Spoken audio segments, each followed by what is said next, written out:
Niratam Karunamayam Namami Chinmayam Devam Sadgurum Brahma Vidvaram Vasudeva Sutam Devam Kamsachanura Mardanam Devaki Paramanandam Krishnam Vande Jagadgurum Tvameva Mata cha Pitatvameva Tvameva Bandhusya Sakhatvameva Tvameva Vidyadravidam Tvameva Tvameva Sarvam Amadeva Deva Tvameva Sarvam Gurudeva Deva.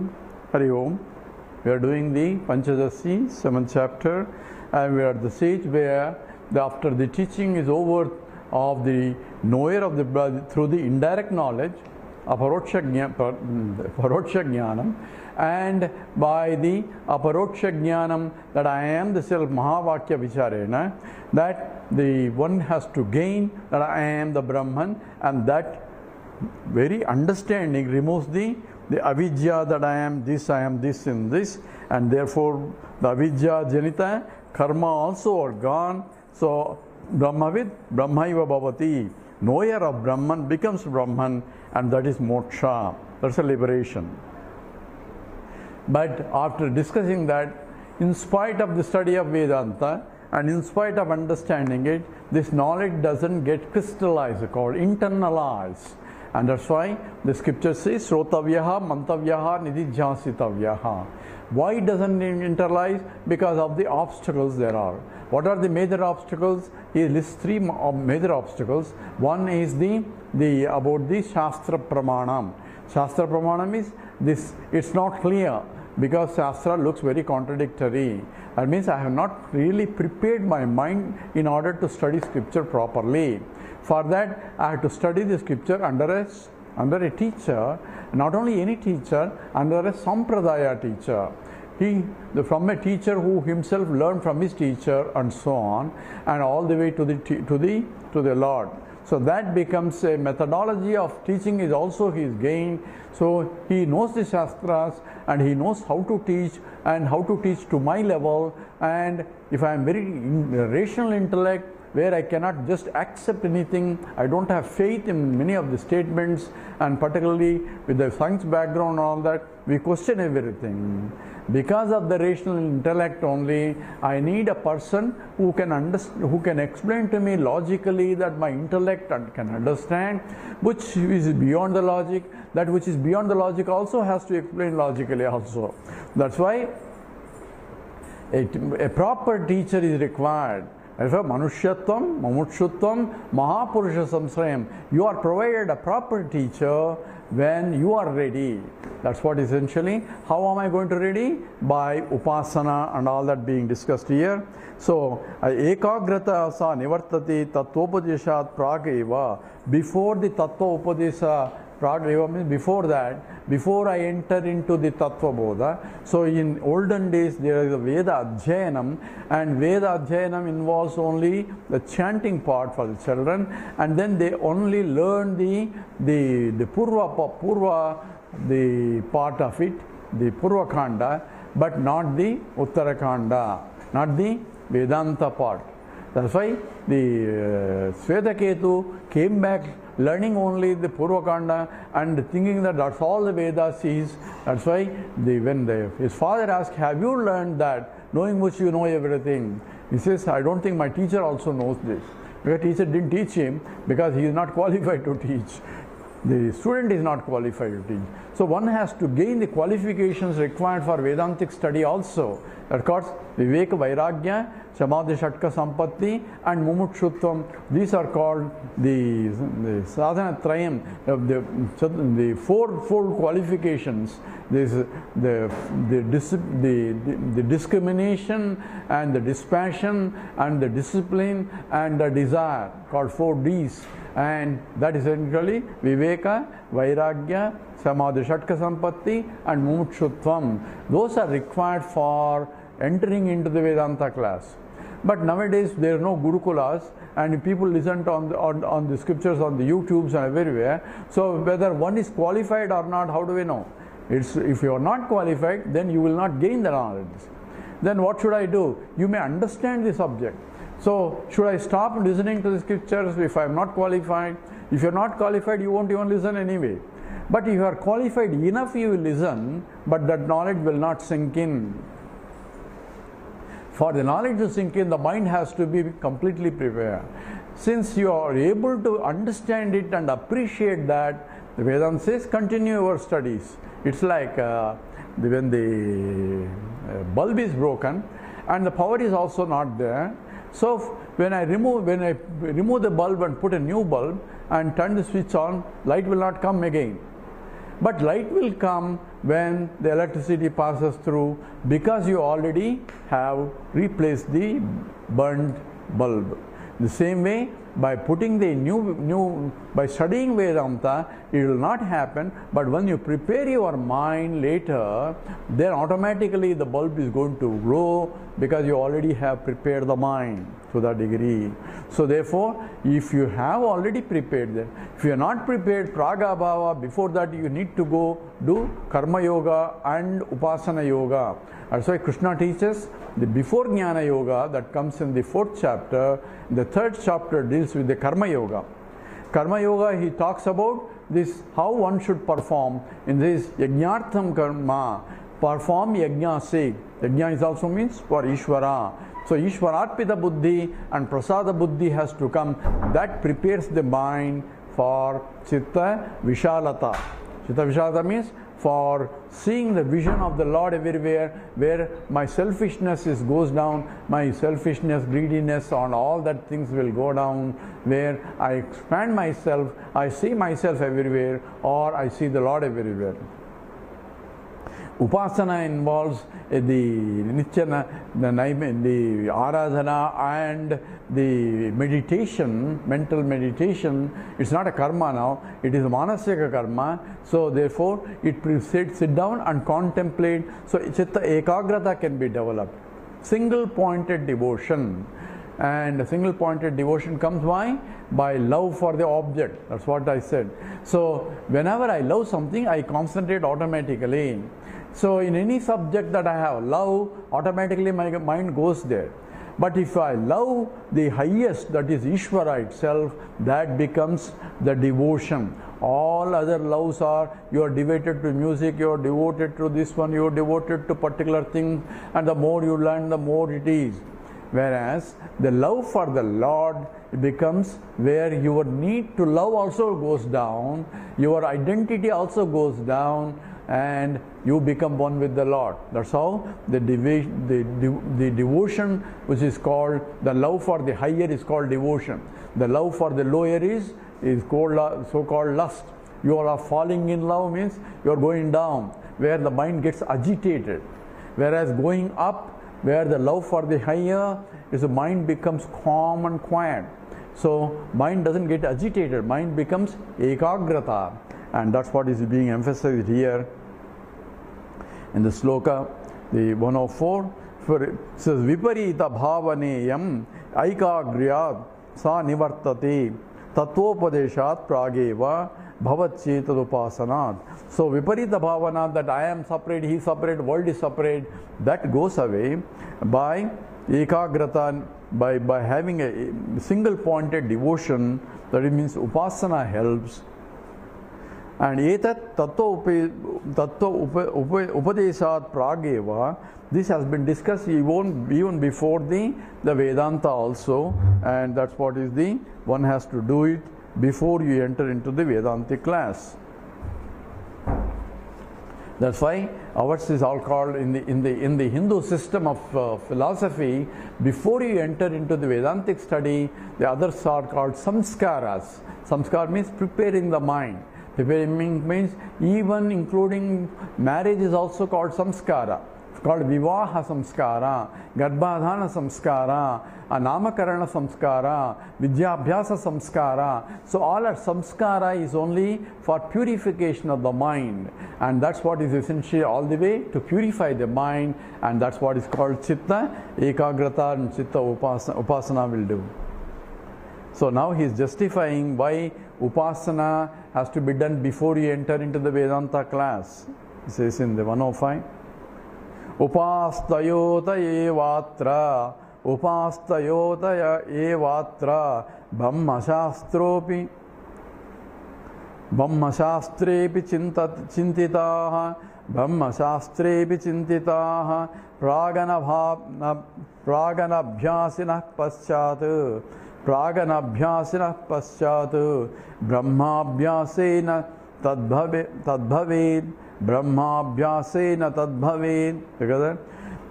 Upastayota evatra, Brahma Shastrepi Chintitam, Brahma Shastrepi Chintitam, Praganabhyasena Paschat, Brahmabhyasena Tadbhaved. So, Atayeva, therefore, only because that one has to prepare the mind to have the Vedanta study. Atra Brahma Shastropi, even here in the Upanishad itself, there are declarations, and Upastayaha, by the meditations, Chintataha, and are discussed in the Vedanta, Prag, Anabhyasana. So, in the Upanishad, if you go to Upanishad text, before Upanishad's teaching comes into Jnana Yoga part comes in, there is Upasana Yoga. Why Upasana Yoga? Because you need that prepared before you enter that. That makes you qualified in order to enter that. That's what the justification. So, Atato Brahma Jignasa, then thereafter you enter into this into inquiry of Brahman. Thereafter, where thereafter is not specified there. Atato Brahma Jignasa. Thereafter you study Brahman, you concentrate on the inquiry into the Brahman. Whereafter, obviously you have to ask the question. So whereafter people, different acharyas have defined what is that you have to do in order to enter into the Vedantic study. So Bhagavan Ramanuja says that because this is a Uttarakanda, before that you have to do Purvakanda. Purvakanda involves the Karma Kanda. So you have to do karmas, all that, until you prepare your mind to enter that. Thereafter, you enter that. Because the whole thing is Vedas, you have to do Purvakanda before Uttarakanda. So he justifies that. Whereas the Shankaracharya says, before, that means thereafter means after you acquired the required qualifications for the study of Vedanta. That is Viveka Vairagya Samadhi Shatka Sampatti. How do I acquire? Okay, if you want to do karma, upasana yoga, karma yoga, they are also means for preparing. The question is, means are not emphasized here.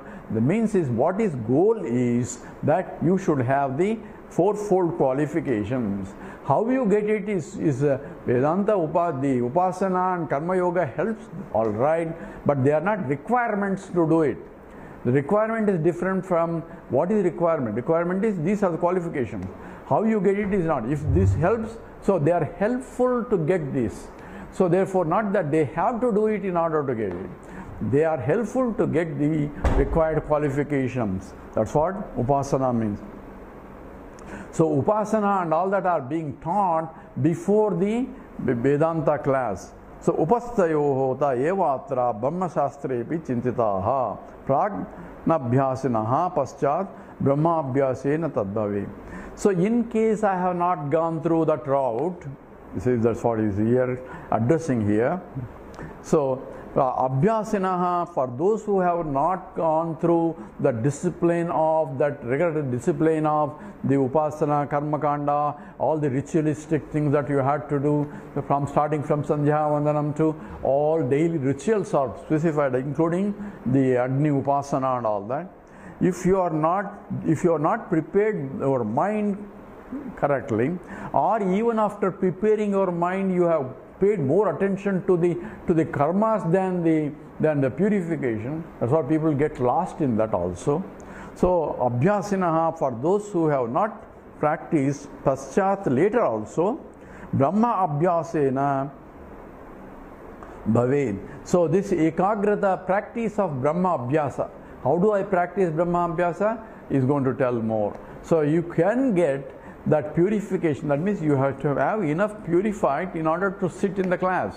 So if you are not completely pure, the only question is, if you are not completely purified the mind, then that's what the most of the people are. The most of the people are in this state, where if you are completely prepared, the Shravanam itself is enough. If you are like an Nachiketa, Nachiketas is in the Kathopanishad student. A young boy goes all the way to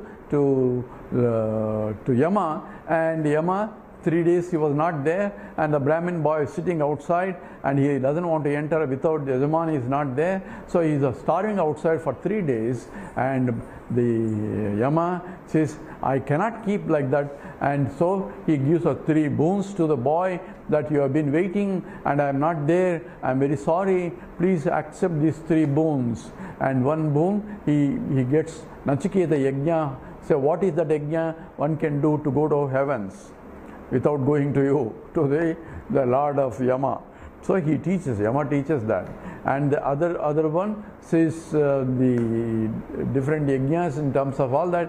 And the third boon is asked for, please teach me Atma Vidya.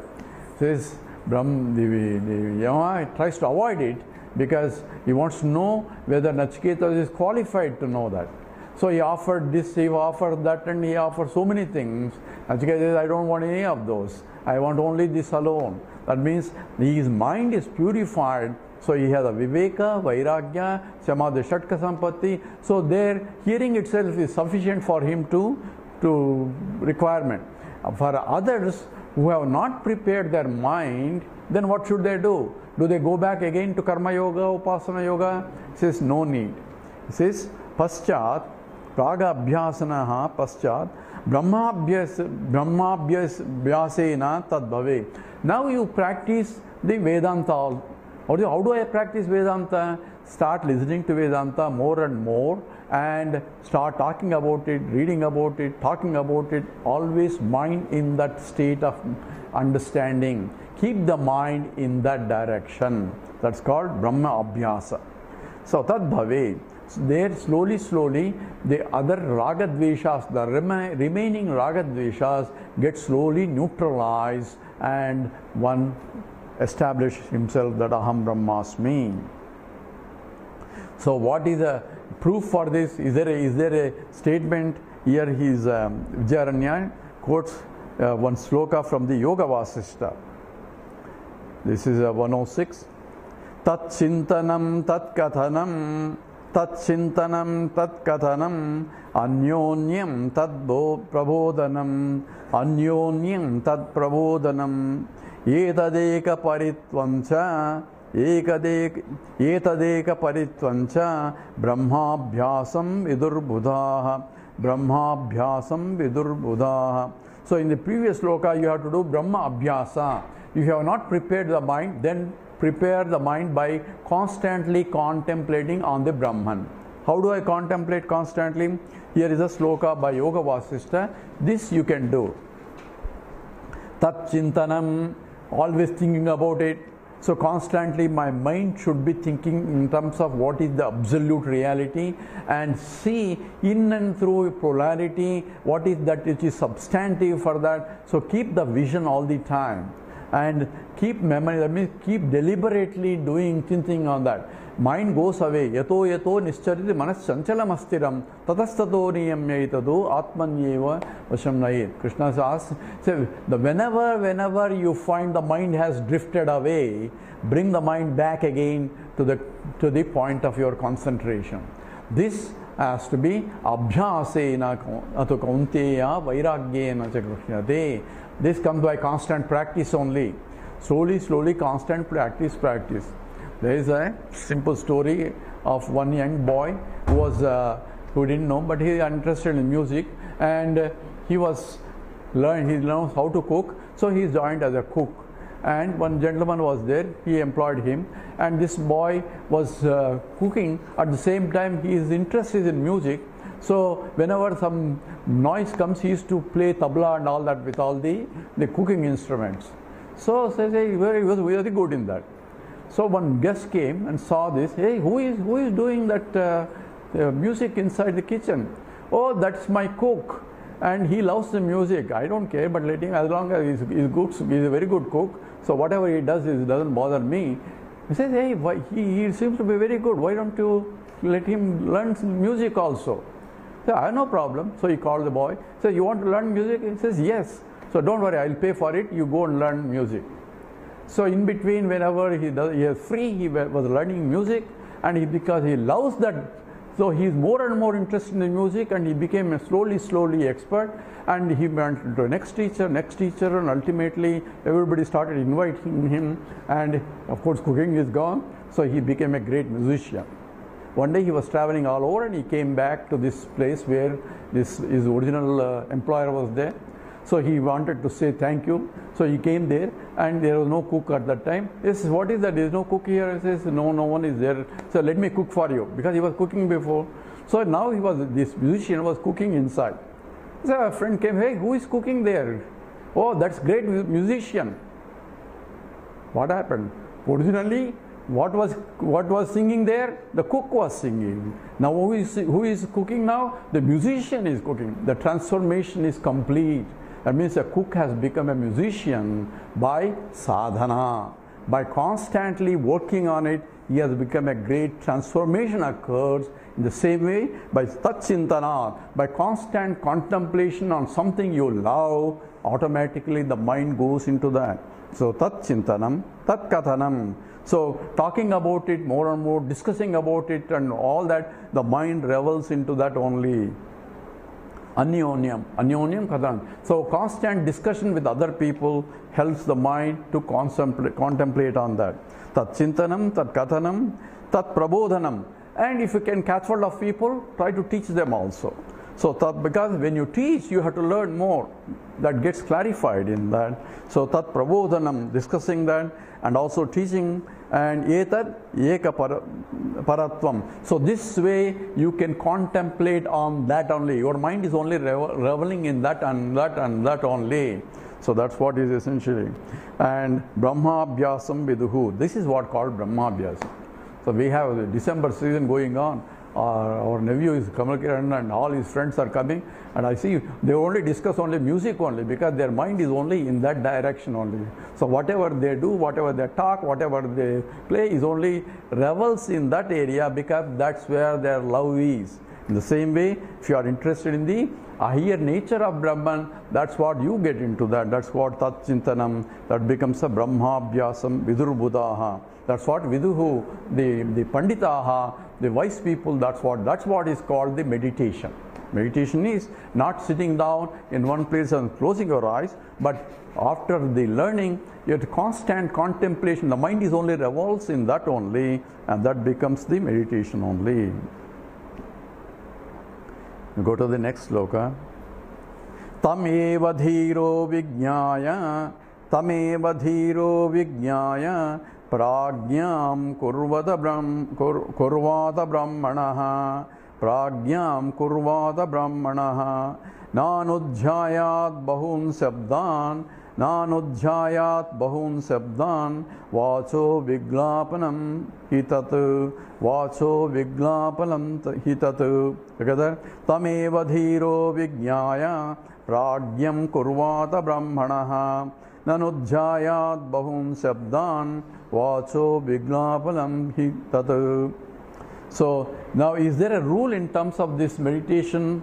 Is there a particular, you have to do this place, you have to do that, you have to sit in one proper position, you have to do close your eye, close all those things? Are there rules here in this Brahma Vidya, in this contemplation of the highest reality, meditation in that? So people try to close all the doors and sit in one place. Is that all rules are there? Says tameva dhiro vijñāya prajñam kurvata brahmanaha. Dhiraha here is a seeker, and brahmanaha, the wise seeker, tat eva vijñāya. So having known this truth, I understood in the class, prajñam, contemplation on that, kurvata, he does practice, bahun shabdam, by contemplating on that, constantly thinking about it is meditation now. It's not that you have to sit, there's no rules here now. Rule is only constantly contemplate. Your mind should be in that direction, not get dissipated by others. How do dissipation occurs? By dragging to something other unnecessarily things. Says na anuadhyayat bahun shabdan vacho viglapanam hitat. Says essentially, so bahun shabdan, not related to Brahman, let your not mind revel in it. You have to transact in the world. When you are in the world, you have to transact. So you have to go to bank, you have to go to office, you have to whatever that need to be done. That's called the obligatory duties. Obligation is because you are in the society. You are a father, you are a husband, you are a mother, you are do whatever the duty that you have to do your duty, but thinking also in that as a part of the devotion toward the higher. Then the mind is also reveling in spite of the disparities in that, because Lord is everything also. That need to be understood here. Now, anudhyayat bahun sabdan. But don't get involved in unnecessarily those that is dissipating the mind. The mind that perturbs the mind from this reality.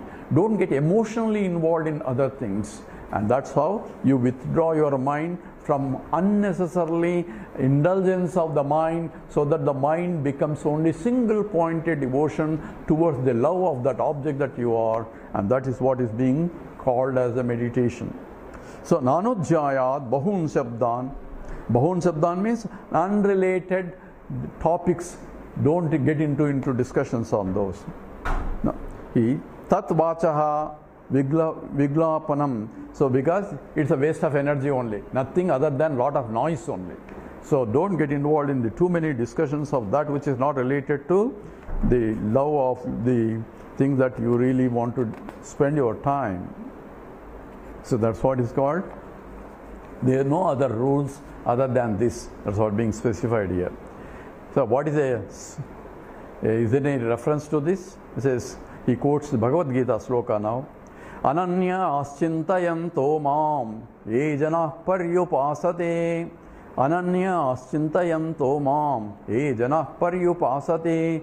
Tesham nityabhiyuktanam yogakshemam vahamyaham. Tesham nityabhiyuktanam yogakshemam vahamyaham. This is from the Bhagavad Gita, 12th chapter, sloka 22. And Krishna says, what is ekagrata? What is single pointed devotion? It says, ananyas chintayantaha yomam ejanaha paryupasate. That without any other thought other than this. So, ananyas chintayanti. So, ejanaha, whoever, doesn't matter who it is, and whoever that is who can contemplate on this, that is without any dissipation of that, and that ananya chintayantaha, without distraction on anything other than that, ye janaha paryupasate, who meditates on me essentially, and tesham nityabhiyuktanam yogakshemam vaham. Tesham nityabhiyuktanam. So they are ever united with me. If they are concentrating on me, me means Ishvara, and the Ishvara includes the whole universe. So wherever they are only thinking that it's only Ishvara Vibhuti only. So that knowledge has been understood as the concentration. Ananyas chintayantoma, that is contemplation on me, ejanaha, paryupasate, a meditation on me, nitya abhiktanam, and yogakshemam vahamayam. I am going to take their yoga and kshema. Yoga means what they don't have, they are trying to get it, and kshema means what they have is protection. So he takes care of their protection completely.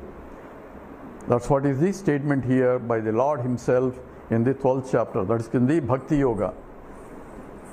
So ananyas, so if whatever they are doing, not that they stop doing everything else, even while doing anything else, their mind is only on this. Because Lord is everywhere, that they have understood, so they are only performing the action towards the Lord only. That becomes a karma yoga, that becomes upasana yoga, that becomes yoga of the Lord. That is called ananya chinta.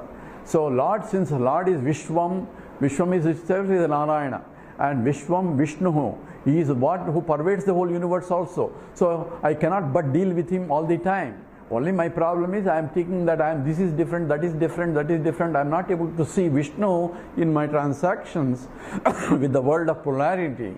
But if I really understand the truth, because the whole world is changing, the changeless entity in the changing things is the Vishnu.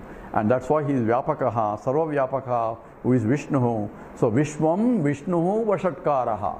That's how the Vishnu Sahasranama itself starts. So that is Ananyas Chintayantoma. So even while he is transacting in the world of plurality, in the daily living itself, He is essentially contemplating on that only, and that is called ekagrata.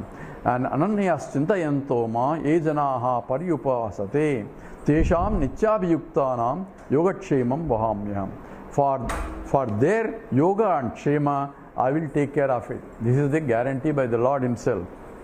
There's a story of Swami Tapovan. He has left everything. He's sitting in the Himalayas, and he likes to travel. He goes around to the different Gangotri and all that. And at those days, there are a lot of robbers in the forest, and he has to go. And he was not afraid because he doesn't have anything for them to rob. So he was going, and he got lost in the forest. Some robbers came there, thinking that he has something that they can rob. Find out that he doesn't have anything, and he has not even eaten properly. So they themselves took him and fed him, and then took care of him, and then they showed how to get out of that forest so that he can be safe.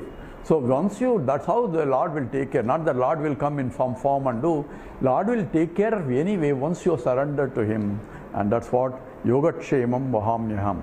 How he takes care of it, that is his problem, not your problem. But you have to have complete faith that Lord is going to take care. We think that somebody is taking care of somebody. It's only Lord will take care of it. That should be clear understanding, and that's what Jnani's understanding will be. So ananyas chintayanto ma ye janah paryupasate tesham nityabhyuktanam yogatshemam bham. That's how the ekagrata is being emphasized by Lord Krishna, because ananyas chinta, no other thought other than me. So how can I operate in the world without other thought? Because I have to live, I have to take bath, I have to eat, I have to do. Says, whatever I do, think of the Lord at that time. So they have slokas and mantras, even while taking bath, while taking food, and first thing you do is think of the Lord. Before you end, you think of the Lord. First thing in the morning, think of the Lord. Before you go to sleep in the end, think of the Lord. So in between, think of the Lord whenever you can think of the Lord. So that's how ananyas chintayam. That's how your mind will be reveling in that. In that way, your unnecessarily ragadveshas will not be affecting the mind. They become the snakes which are, the horns have been removed. They become pannaga bhushana. They become a bhushana only. Pannaga means ragadveshas. The snakes that are decorating Lord Shiva, or the one that Lord Narayana is sleeping, are nothing but vasanas, but now their effectiveness is removed, and they are now looking at the Lord. In the Adisesha, all the seven hoods are looking towards the Lord. Seven hoods are nothing but the five jnanendriyas, that is the sense organs, and the mind and the intellect. Those are the five hoods of the snake. That is looking inwards. That means ananyas chintayanto ma ye janah paryupasate. That is tesham nityabhyuktanam yogatshemam vahamyaham. So iti shruti smruti nityam, iti shruti smruti nityam, atman ekagratam dhiyaha, atman ekagratam dhiyaha, vidatto viparitaya, bhavanaya kshayayahi, bhavanaya kshayayahi. Together, iti shruti smruti nityam, atmanye ekagratam dhiya, vidatto viparitaya, bhavanaya kshayayahi. Iti shruti smruti viparitayam bhavanayaha. So in this way, the Shruti and Smruti. Shruti is the Vedanta, and Smruti is the Puranas, Puranic stories. The contradictory Viparitaya, contradictory Bhavanayaha, contradictory thoughts, and their Kshayaya, to remove them, or to reduce them, or to destroy them. Atmani, in the self, Nityam Dhiyaha Ekagrataha Vidittaha. So constant contemplation on the self or the Lord. Either way, one has to think constantly on that. In that way, the Viparita Bhavana will go away. I am seeing reality, I am giving reality to the polarity, but polarity is not really real, it's only apparently real. Just like I am giving more importance to the ring and different from a bangle, different from a necklace, not to the essence of the ring and the bangle and the necklace, whose essence is nothing but the gold. And if I give importance to the gold, others is only name, naam ke vaste, namesake only, they are different things only. Same way, I am paying attention to the essence of the whole universe. Essence of the universe is from which they came, by which it is sustained, into which they go back. That is nothing but, according to Vedanta, is nothing but Brahman only. So this way, the Shruti and Smruti both declare Nityam Atmani Ekagratam Dhiya. The mind should be constantly contemplating on the Atma. So Vidattaha, this is emphasized, and Viparitaya Bhavana Kshayaya, for to remove the Viparita Bhavana. So Viparita Bhavana is an obstacle. Viparita Bhavana is giving reality to the world, giving the reality that I am this body, I am this mind, I am this, I am this, I am this, that this has become a real of me. I am this has become because I don't know my true nature. I am taking what I am not as I am, because I am a subject and this is an object. I cannot be this. At the same time, I am taking this as this. That's called Viparita Bhavana. Contradictory the understanding of about myself and about the world. And that's what essentially is called Viparita Bhavana. It will only go by Ekagrata, that means single pointed devotion. Single pointed devotion is only towards one, that is essence of the whole universe, that is Ishvara. So that's why Krishna says, Ananyas Chintayanto ma ejana paryupasate. Now let's do the 110. Yadyatha vartate tasya tattvam hitva nathatvadhihi tattvam hitvanyathātvadhihi tattvam hitvanyathātvadhihi viparita bhavanasya pitrada varidhiryatha pitrada varidhiryatha. So let's look at that. Yadyatha vartate tasya tattvam hitvan yathatvadhihi viparita bhavanasya pitrada varidhiryatha. So yad means here any object. Yadha vartate, as it exists. Tasya tattvam, its real nature. Hitva is the apparent real nature. Hitva is rejecting it. Anyadhatvadhihi, understanding that it's not different from the original, from which it came. So Viparita Bhavana, contradictory understanding is being Viparita Bhavanasya. So it constant is rejected essentially. So what he's saying is essentially, I am looking at the object superficially with a name and a form and giving importance to the name and a form, ignoring the essence. So that's called Viparita Bhavana. So I'm ignoring the essence and giving only for the name and form as an importance, and that's what our problem is. We are giving a reality to the plurality. Plurality is the world. World is only continuously changing. We are giving, for changing things, we are giving a reality. And therefore we are trying to hold on something, and it's not going to remain because it's going to change. So generations have come, generations have gone.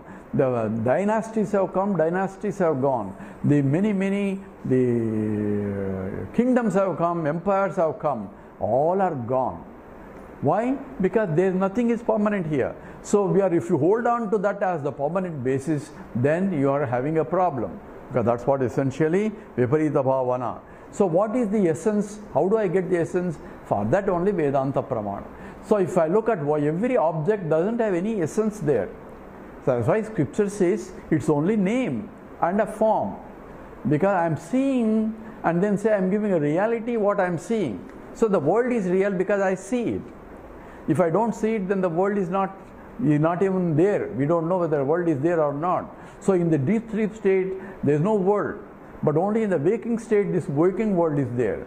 When I go to dream state, there is a different world, completely different dream world is there. And dream world is completely different from the waking world. I may be blind in the waking world, I may have a complete 20/20 vision in my dream world. So completely can be contradictory if I may experience in the waking state. I can experience things that don't experience or cannot experience in the dream. In the waking state, I may experience those in the dream state. Therefore, it's complete contradiction to the waking state. So it's a complete different universe as though. As long as I'm in the dreamer doesn't think the dream is a dream. It is real for him. Only when he is awakened to a higher state, he thinks the dream was not real. Same way, the deep sleep state, you are rejecting the waking state and the dream state. Neither the waking world is there nor dream world is there. What is there in the dream, in the deep sleep state? I am only there because I say I slept very well. So I was there. Thank God I was there. That's why I want to sleep. If I think that I am not going to be there, nobody is going to sleep. So I know I am going to be there, but what else is there? Nothing. Nothing means what? No thing. That means no other than myself. Nothing other than myself, it is there. Because I didn't say anything. So what did you see? Nothing. What do you know? Nothing. All you know, nothing is only I know.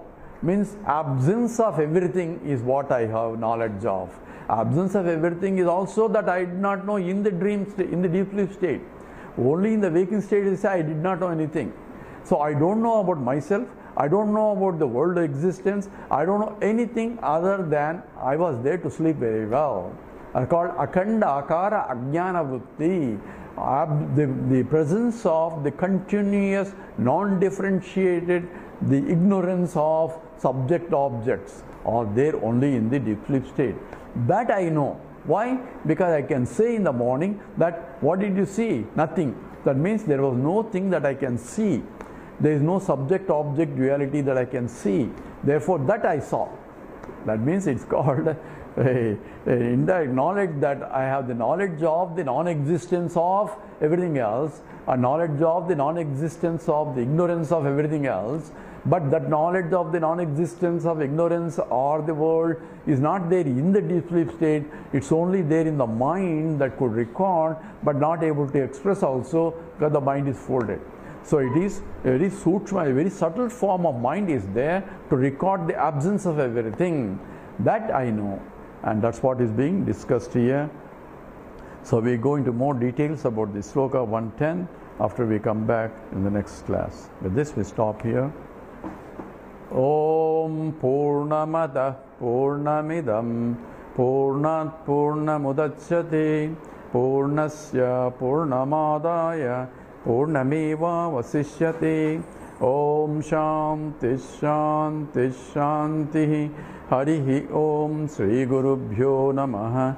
Harihi Om.